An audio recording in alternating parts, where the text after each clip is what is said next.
Hi there, today in this session I will discuss about for each loop in Java. Basically, for each loop is used to iterate through elements of arrays and collections, as I discussed earlier. It is another way to reverse the elements like for loop, while loop, and do while loop, also known as for each loop or enhanced loop. Instead of declaring and initializing a loop counter variable, you can declare a variable that is of the same type as the base type of the array or collection is there. We use a con along with that. For example, our array is of integer type. We declare an integer type of variable until the area has the value 1 by 1. We'll take up the value from the array and iterate it. In the loop body, you can use the loop variable you create rather than using the index variable. That's what I said, you can use a variable. We'll consider that as a keyword here.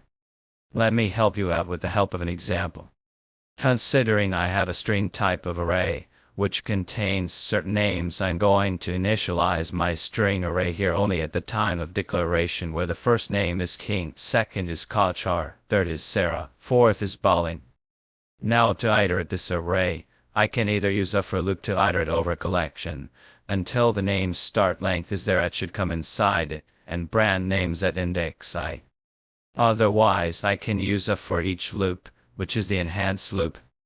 There, I will be declaring a string variable name. We'll take the value from the names array, and print inside the for loop. As I said, whatever type of array you have, that is names, the same type of variable is declared until the names array is having the values 1 by 1. We'll take the name from the names array, and print it alone it. Both will print the same output, just iteration is slight different. King, Kochar, Sarah, Balin. I just wanted to help you out that you need to understand where should you use for each loop and where not to.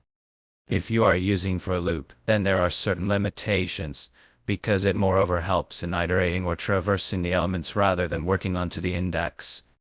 For each loops are not appropriate when you want to modify the array.